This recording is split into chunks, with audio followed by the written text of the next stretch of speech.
नमस्कार किसान साथियों, मैं हूं ब्रजेश शर्मा और एक बार फिर से आपका स्वागत है हमारे नींबू के बाग में। साथियों, हमारी और आपकी भेंट अब काफ़ी अंतराल के बाद हो रही है, क्योंकि बारिश में हम आपसे बातचीत नहीं कर पाए थे। उसके बाद खेत की कई कृषि क्रियाओं में व्यस्त रहे और आपसे भेंट करने का अवसर नहीं मिल सका। साथियों, आज हम आपको बताएंगे कि बारिश के बाद हमने अपनी नींबू के बाग में नींबू के पौधों के साथ कौन सी बागवानी क्रिया शुरू की है। चलिए आपको एक पौधे के पास ले चलते हैं और फिर आपको बताते हैं कि हमने उस नींबू के पौधे पर क्या क्रिया करना शुरू किया है। किसान साथियों, हम एक नींबू के पौधे के पास आए हैं। आपको इसकी पत्तियों के बारे में दिखाता हूँ। देखिए, ये पुरानी पत्तियाँ हैं, इनका साइज़ देखिए आप, और ये जो नई पत्तियां आ रही हैं इनका साइज़ देखिए। दोनों के साइज़ में फ़र्क आप खुद महसूस कर पाएंगे। जैसे ये 3 उंगलियां कवर कर रहा है पूरा पत्ता, और ये 2 उंगली से भी कम का है। तो पिछले साल हमने इन पर लिहोसिन का स्प्रे किया था फूल लेने के लिए, और इस साल हमने अभी तक इस पर स्प्रे नहीं किया है। चलिए एक दूसरे पौधे के पास चलते हैं कि क्या स्थिति है, फिर बात करते हैं क्यों हमने स्प्रे नहीं किया। आगे चल के आपको बताते हैं। अब हम एक दूसरे पौधे के पास आए हैं। यहाँ भी देखिए, पुरानी पत्तियों की अपेक्षा नई पत्तियाँ काफ़ी बड़ी, चमकदार और स्वस्थ दिखाई दे रही हैं।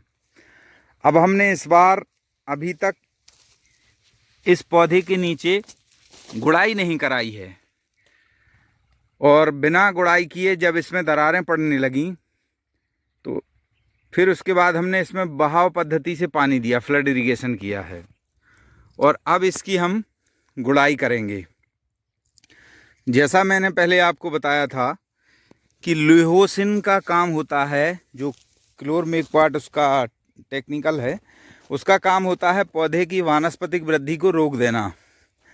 तो मुझे ऐसा लगा कि हमने जो लिहोसिन का स्प्रे किया था वो हमारे पौधे ने पूरी तरह से ग्रहण किया और उसकी वानस्पतिक वृद्धि रुक गई। तो उसकी पत्तियां भी छोटी छोटी होने लगी थीं, जिससे हमें उत्पादन में तो बहुत ज़्यादा लाभ प्राप्त नहीं हुआ। गर्मियों के उत्पादन के लिए ऐसा हमने किया था, परंतु पौधे की ग्रोथ ज़रूर हमें ऐसा लगा कि रुक रही है। इसलिए इस वर्ष हमने इस पर लिहोसिन का स्प्रे नहीं किया है।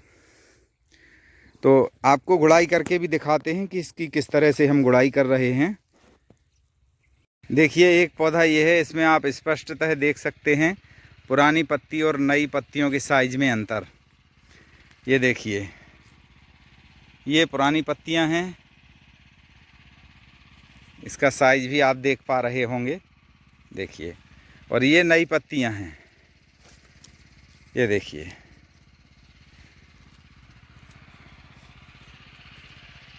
तो इस वजह से इस बार हमने ये प्रयास किया कि इसकी वानस्पतिक वृद्धि स्वतंत्र रूप से होने दीजिए।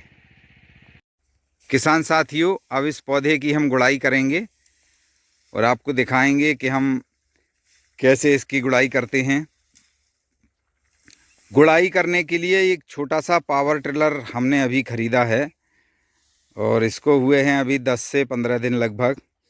इसकी अनबॉक्सिंग के समय सोच तो रहा था कि आपको उसमें शामिल करूं, लेकिन समयाभाव के कारण वो संभव न हो पाया। फिर भी आपको दिखाता हूं अभी इसकी हम गुड़ाई कैसे करेंगे। इसको हम अभी स्टार्ट करेंगे। ये इसका ऑन ऑफ स्विच है, इसको हमने ऑन किया और ये इसकी कॉइल को खींच दिया, और उसके बाद इसमें गियर सिस्टम है। हम इसको फर्स्ट गियर में डालकर अभी इसकी गुड़ाई करेंगे।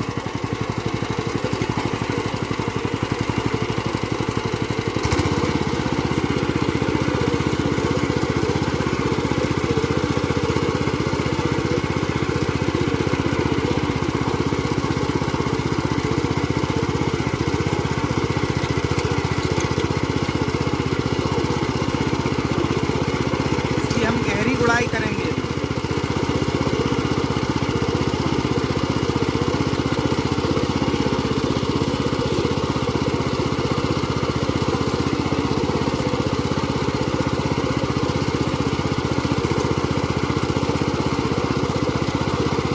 यदि यह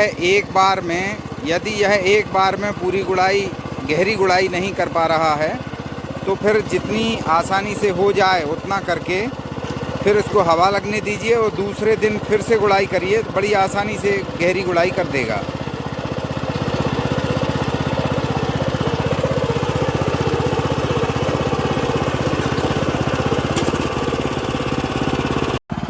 इसकी गहराई की हम बात करें तो काफ़ी अच्छी गहरी गुड़ाई ये कर रहा है।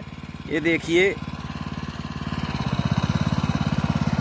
लगभग 6-7 इंच गहरी गुड़ाई यहाँ हो रही है। ये देखिए आप, ये है 5 से 6 इंच गहरी गुड़ाई हो रही है, हमारे लिए पर्याप्त है। सेकंड राउंड में हम नींबू के नीचे और गहरी गुड़ाई इससे कर सकते हैं।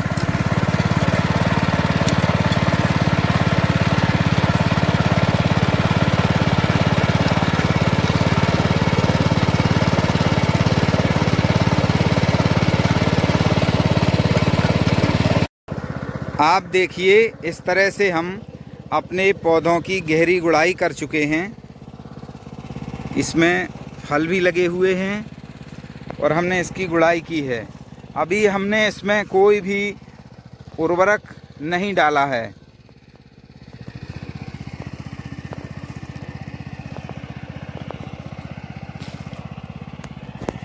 यही इस दूसरे पौधे के पास आए हैं, इसकी भी हम गुड़ाई कर चुके हैं।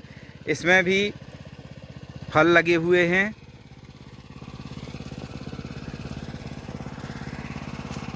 और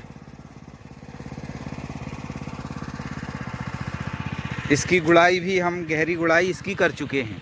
ये देखिए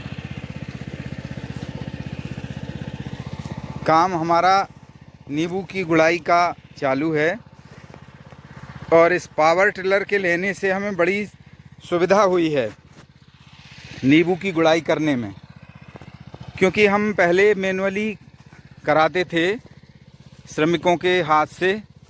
तो अब एक श्रमिक पूरे दिन कितनी गहरी गुड़ाई कर पाएगा, ये हम स्वतः सोच सकते हैं। तो जब हमने ये मशीन ख़रीदी उसके बाद से हमें काफ़ी सुविधा हुई है और आशा है कि इसके परिणाम सुखद हमें प्राप्त होंगे। देखिए कुछ नींबू नीचे पड़े हुए हैं।